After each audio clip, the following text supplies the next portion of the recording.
Cuando el general Eduardo Carmona Ríos firmó el acuerdo de alto al fuego con el grupo guerrillero más antiguo de Colombia, no sabía que 3 oficiales de su propio Estado Mayor habían pasado las últimas 48 horas saboteando cada cláusula de ese acuerdo.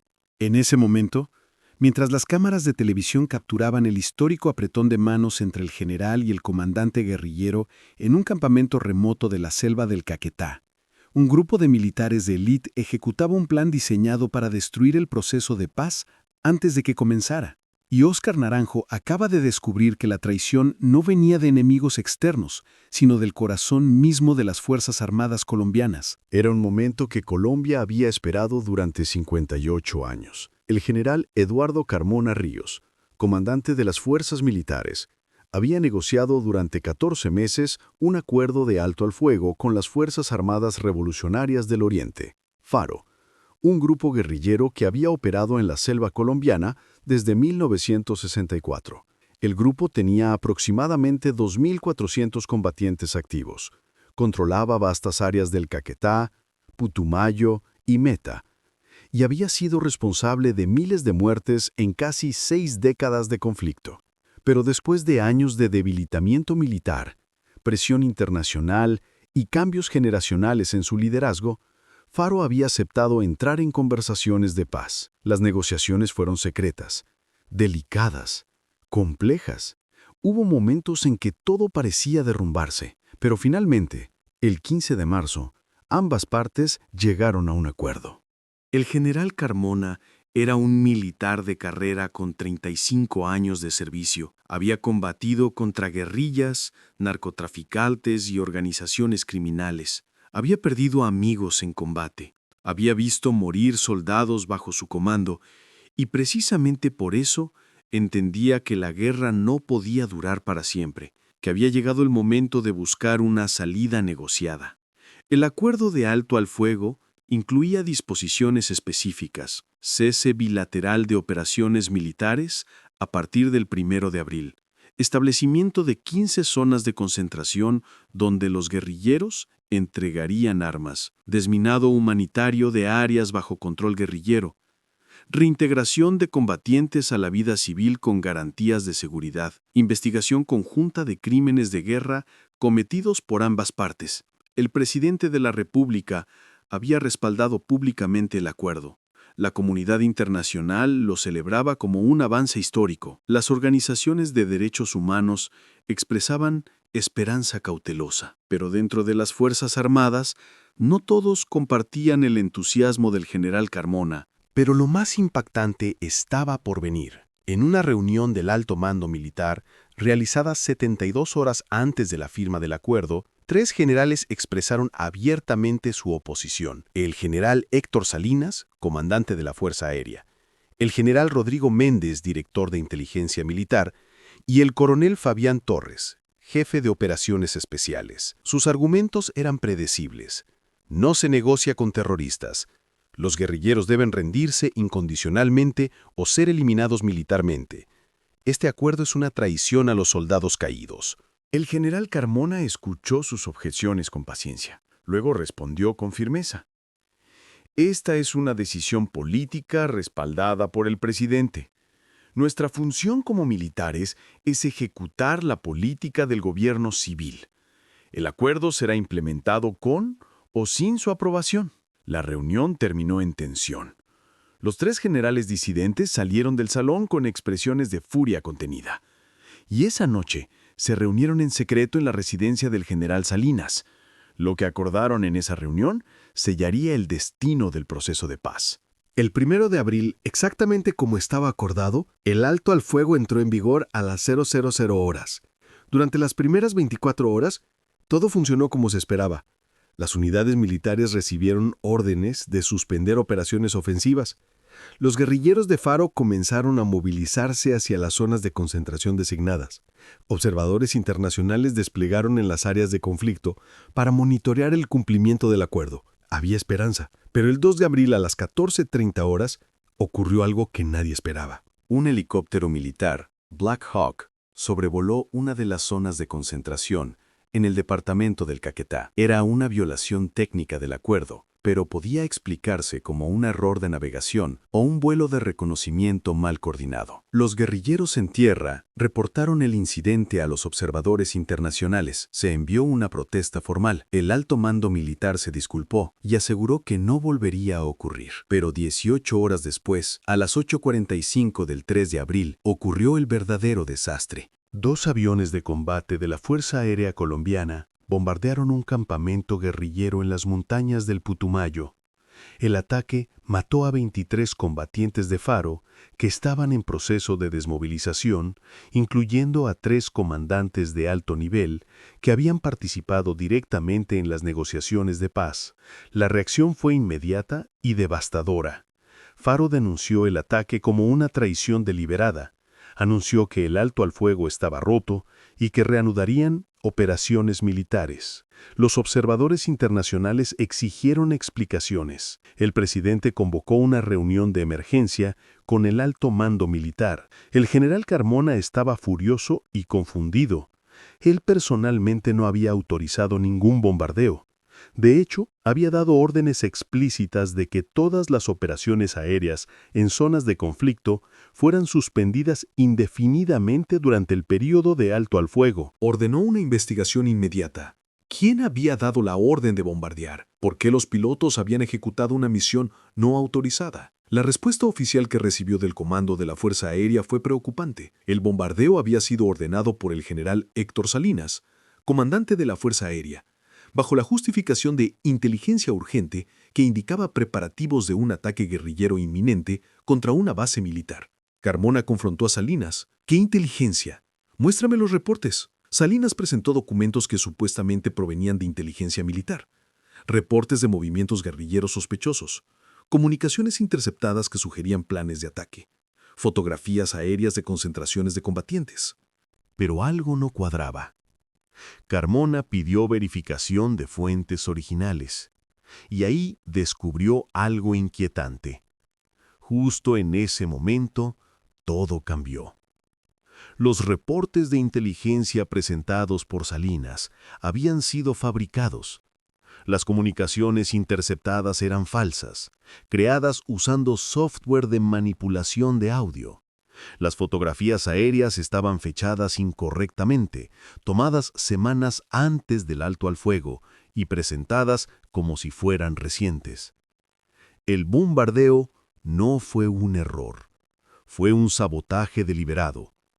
Carmona suspendió inmediatamente al general Salinas y ordenó arrestarlo. Pero cuando la policía militar llegó a su residencia, Salinas había desaparecido. Y no estaba solo. El general Rodrigo Méndez y el coronel Fabián Torres también habían desaparecido. Los 3 oficiales más críticos del acuerdo de paz habían huido horas después del bombardeo. Carmona supo entonces que no estaba lidiando con un acto impulsivo de desobediencia. Estaba frente a una conspiración planificada para destruir el proceso de paz. Y necesitaba a alguien fuera de la cadena de mando militar para investigar. Alguien que no tuviera lealtades divididas. Alguien que pudiera exponer la verdad sin importar a quién implicara. Llamó a Óscar Naranjo. Óscar Naranjo aceptó el caso sabiendo que estaba entrando en territorio extremadamente peligroso. Investigar a generales de alto rango significaba desafiar a la institución militar más poderosa del país. Significaba exponerse a acusaciones de traición, de debilitar las Fuerzas Armadas, de favorecer a terroristas. Pero Naranjo también sabía que si la conspiración no era expuesta, el proceso de paz estaba muerto. Y con él, la posibilidad de terminar 6 décadas de guerra. Su investigación comenzó con un análisis forense de los documentos de inteligencia falsos presentados por Salinas. Los técnicos confirmaron que las comunicaciones interceptadas habían sido creadas usando software especializado de manipulación de voz. Las fotografías aéreas habían sido alteradas digitalmente, con fechas modificadas en los metadatos. Pero lo más revelador fue el descubrimiento de los registros de vuelo. Los aviones que ejecutaron el bombardeo habían despegado de la base aérea de Apiay a las 7:15 del 3 de abril. La orden de vuelo había sido firmada personalmente por el general Salinas. Pero había algo extraño. La orden había sido registrada en el sistema a las 23 horas del 2 de abril, más de 8 horas antes del despegue. Eso significaba que el bombardeo no fue una respuesta a inteligencia urgente recibida esa mañana. Había sido planificado con anticipación. Naranjo ordenó rastrear las comunicaciones de los 3 generales fugitivos en las semanas previas al bombardeo. El análisis reveló un patrón inquietante. Salinas, Méndez y Torres se habían reunido en persona al menos 7 veces en el mes anterior al alto al fuego. Siempre en ubicaciones privadas, residencias particulares, fincas rurales, clubes militares exclusivos. Lugares donde no había grabaciones de seguridad ni testigos externos. Pero habían cometido un error crítico. Habían usado sus teléfonos celulares personales para coordinar esas reuniones. Los registros de llamadas mostraban comunicaciones frecuentes entre los 3, y no solo entre ellos. También había llamadas a otras figuras, empresarios del sector de defensa, políticos de extrema derecha opuestos al acuerdo de paz y exmilitares retirados que dirigían empresas de seguridad privada. Aún no has visto la mayor sorpresa. Cuando Naranjo analizó los registros financieros de los 3 generales, encontró transferencias bancarias sospechosas, depósitos en cuentas offshore por un total de $8 millones, recibidos en las semanas previas al sabotaje. El dinero provenía de una red de empresas de seguridad privada que tenían contratos multimillonarios con el Ministerio de Defensa. Empresas que perderían esos contratos si la guerra terminaba. Empresas que tenían interés económico directo en mantener el conflicto armado. La paz era mala para los negocios. Y algunos estaban dispuestos a pagar para asegurarse de que nunca llegara. Naranjo descubrió que la conspiración era más profunda y calculada de lo que nadie había imaginado. Los 3 generales no actuaban solos. Eran parte de una red que incluía empresarios de armamento que vendían equipo militar al gobierno, contratistas de seguridad que operaban en zonas de conflicto, políticos que usaban el miedo a la guerrilla para ganar elecciones, exmilitares que dirigían grupos paramilitares financiados por narcotraficantes. Todos tenían razones para querer que la guerra continuara, y todos habían contribuido al plan de sabotear el alto al fuego. Pero Naranjo necesitaba evidencia más contundente. Necesitaba capturar a los generales fugitivos y hacerlos confesar. Localizar a 3 generales con décadas de experiencia en operaciones clandestinas y contactos en todo el país no sería fácil. Salinas, Méndez y Torres conocían todos los protocolos de seguridad. Sabían cómo evitar vigilancia electrónica. Tenían acceso a redes de apoyo formadas durante años de servicio. Pero Naranjo tenía algo que ellos no anticiparon: acceso a sistemas de inteligencia internacional. Coordinó con la CIA, el Mossad israelí y el MI6 británico. Todas estas agencias tenían interés en el éxito del proceso de paz colombiano y estaban dispuestas a ayudar. Los satélites espía estadounidenses comenzaron a monitorear áreas donde los generales podrían esconderse. Los sistemas de reconocimiento facial fueron desplegados en aeropuertos internacionales. Las cuentas bancarias offshore fueron rastreadas. Y finalmente, 18 días después de su desaparición, hubo un avance. El general Rodrigo Méndez fue detectado en una finca rural en el departamento del Magdalena, cerca de la frontera con Venezuela. La finca pertenecía a un empresario de seguridad privada que tenía contratos con el Ministerio de Defensa. Naranjo organizó un operativo de captura con extrema discreción. No podía usar unidades militares regulares porque no sabía quién más dentro de las Fuerzas Armadas podría estar comprometido con la conspiración. En su lugar, utilizó un equipo especial de la Policía Nacional, compuesto por 25 agentes de élite con lealtad verificada. El operativo se ejecutó a las 4 de la mañana. Los agentes rodearon la finca, cortaron comunicaciones y entraron simultáneamente por 5 puntos diferentes. Méndez fue capturado sin resistencia. Estaba dormido cuando los agentes irrumpieron en su habitación. No vas a creer esto, pero durante el allanamiento, los agentes confiscaron la computadora portátil de Méndez. En el disco duro había archivos que contenían toda la evidencia que Naranjo necesitaba. planes detallados del sabotaje al alto al fuego, cronogramas de operaciones, listas de personas involucradas en la conspiración. Y lo más devastador, grabaciones de audio de las reuniones secretas donde los generales habían planificado todo. En una de las grabaciones, el general Salinas decía claramente: «Si dejamos que este acuerdo de paz funcione, nos quedamos sin presupuesto, sin contratos, sin poder. La guerra es nuestra razón de existir. Sin guerra, somos irrelevantes». En otra grabación, el coronel Torres explicaba: «El bombardeo tiene que verse como un error táctico justificable. Presentaremos inteligencia falsa que demuestre que era necesario atacar. Para cuando descubran que fue fabricado, el alto al fuego ya estará roto y será imposible reconstruir la confianza». Las grabaciones eran evidencia irrefutable de conspiración, traición y sabotaje a una política de Estado. Cuando Méndez fue confrontado con las grabaciones, intentó negociar. Ofreció entregar a Salinas y Torres a cambio de inmunidad parcial. Naranjo rechazó la oferta. No hay inmunidad para traición. Méndez, quebrado, confesó todo. Reveló que Salinas estaba escondido en una hacienda en el Valle del Cauca, propiedad de un político de extrema derecha, y que Torres había huido a Panamá con documentos de identidad falsos. El general Héctor Salinas fue capturado 3 días después en la hacienda del Valle. A diferencia de Méndez, Salinas intentó resistir. Cuando los agentes entraron, él había sacado su arma reglamentaria y amenazó con disparar. Naranjo, presente en el operativo, habló directamente con Salinas a través de un megáfono. «General, su carrera ha terminado. Su conspiración ha sido expuesta. Tiene 2 opciones: rendirse con dignidad o morir como un traidor. Elija». Salinas, después de un tenso minuto de silencio, dejó caer su arma y salió con las manos en alto. El coronel Fabián Torres fue más difícil.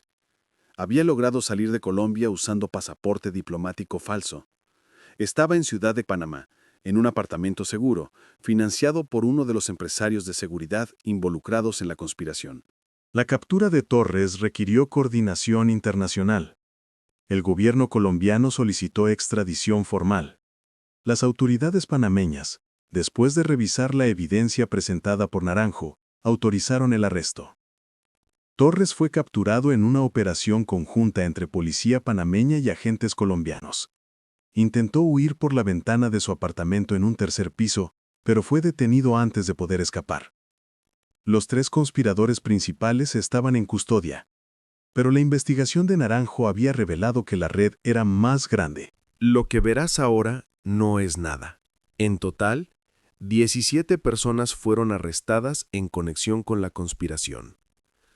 3 generales de alto rango, Salinas, Méndez y Torres, 4 coroneles que habían ayudado a coordinar el bombardeo, 6 empresarios de seguridad privada que financiaron el sabotaje, 2 políticos de extrema derecha que proporcionaron apoyo logístico, y 2 exmilitares que dirigían grupos paramilitares. Además, se emitieran órdenes de captura internacional para otros 8 sospechosos que habían huido del país.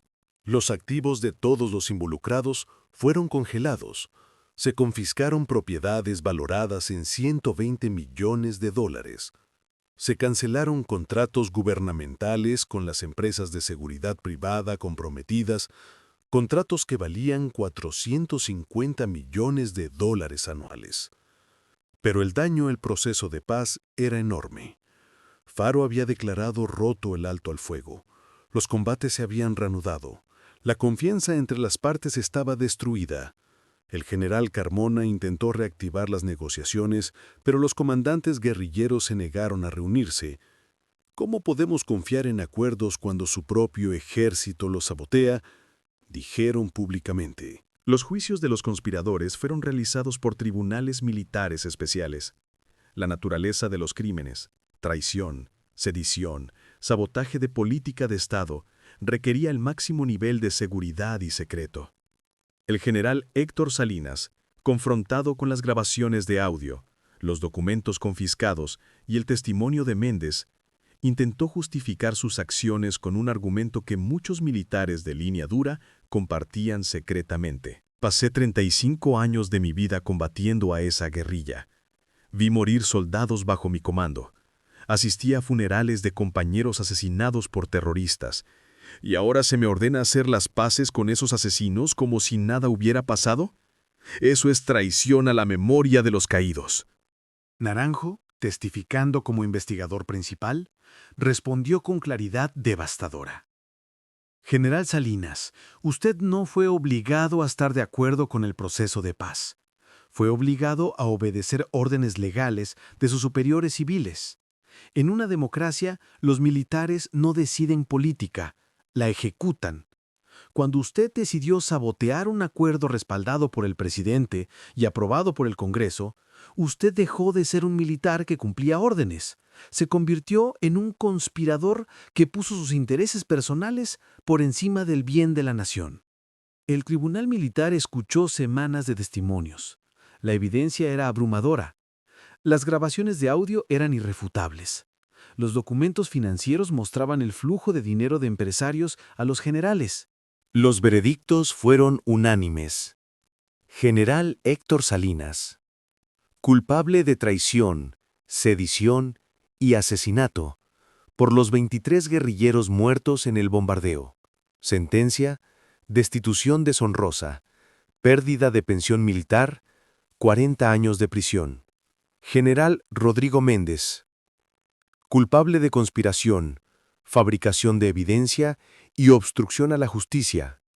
Sentencia: destitución deshonrosa, 35 años de prisión. Coronel Fabián Torres, culpable de conspiración y ejecución de operación militar no autorizada. Sentencia: destitución deshonrosa, 30 años de prisión. Los 14 cómplices restantes recibieron sentencias que oscilaron entre 15 y 25 años de prisión. Las sentencias enviaron un mensaje claro.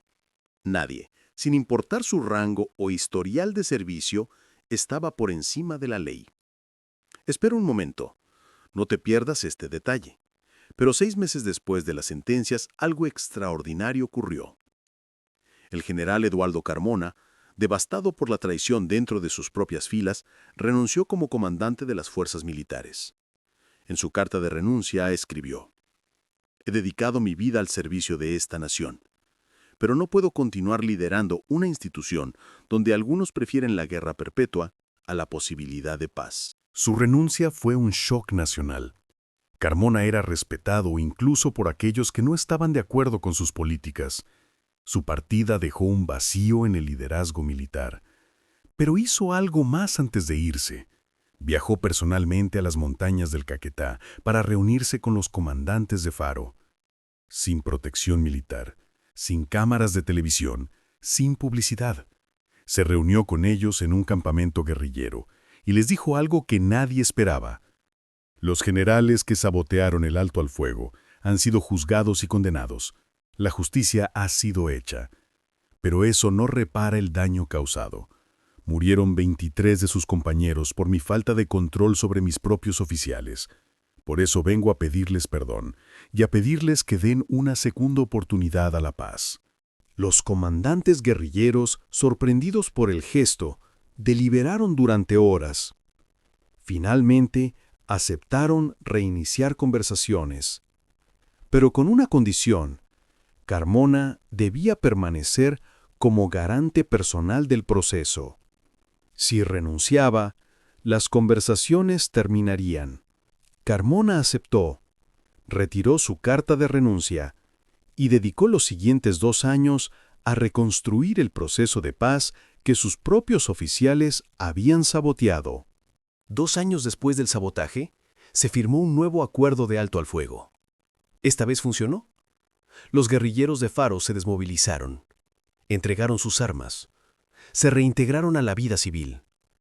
El grupo que había combatido durante 58 años dejó de existir como organización armada. No fue un proceso perfecto. Hubo desertores que regresaron al crimen. Hubo víctimas que nunca recibieron justicia completa. Hubo comunidades que siguieron viviendo con las cicatrices de la guerra. pero la guerra había terminado. El general Héctor Salinas, el general Rodrigo Méndez y el coronel Fabián Torres siguen cumpliendo sus condenas en una prisión militar de máxima seguridad. Ninguno ha expresado remordimiento públicamente. Ninguno ha admitido que estaba equivocado. El general Eduardo Carmona se retiró definitivamente después de la firma del segundo acuerdo. Fue condecorado con la Orden de Boyacá, la máxima distinción civil en Colombia. Su legado es complejo. El general que llevó a Colombia más cerca de la paz que cualquier otro líder militar, pero que también permitió que la traición floreciera bajo su comando. Óscar Naranjo fue reconocido internacionalmente por su investigación. Organizaciones de derechos humanos lo nombraron defensor de la paz. Pero él siempre recordó que el caso le enseñó una lección amarga, que a veces los mayores enemigos de la paz no son los combatientes en el campo de batalla, sino aquellos que tienen interés en que la guerra nunca termine.